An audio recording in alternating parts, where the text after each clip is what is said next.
SSC এবং এইচএসসিদের জন্য দুঃখ সংবাদ। এর কারণটা হচ্ছে, দেখো, ফেল করা শিক্ষার্থীরা দুইবারের বেশি সুযোগ পাবেন না।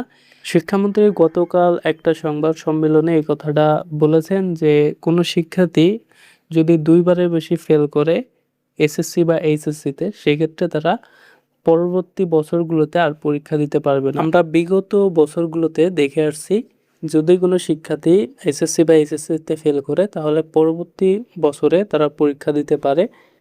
এক্ষেত্রে যদি আবারও ফেল করে তাহলে দুইয়ের অধিকবারও কিন্তু পরীক্ষা দিতে পারে।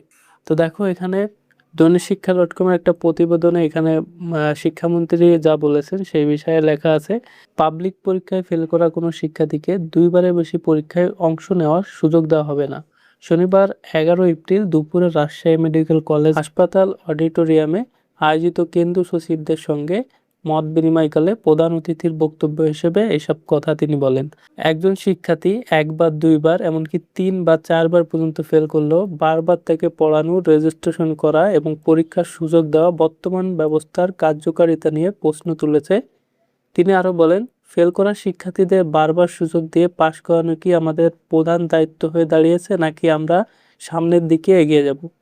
শিক্ষামন্ত্রী উল্লেখ করেন, বহু বছর ধরে, প্রায় 56 বছর ধরে প্রশ্নপত্র তৈরি করে শিক্ষার্থীদের পাশ করানোর উপর অতিরিক্ত গুরুত্ব দেওয়া হচ্ছে, কিন্তু এতে করে সামগ্রিক শিক্ষার মান উন্নয়ন ব্যাহত হচ্ছে কিনা সে বিষয়ে ভাবতে হবে। তিনি জোর দিয়ে বলেন, শুধু ফেল করা শিক্ষার্থীদের পাশ করানোর দিকে মনোযোগ না দিয়ে শিক্ষা ব্যবস্থা সামগ্রিকভাবে এগিয়ে নেওয়ার দিকে গুরুত্ব দিতে হবে। এই ছিল আমাদের শিক্ষা সংক্রান্ত সর্বশেষ আপডেট। পরবর্তী আপডেট পাওয়ার জন্য চ্যানেলটি সাবস্ক্রাইব করে রাখো এবং ভিডিওটি বন্ধুদের মাঝে শেয়ার করো।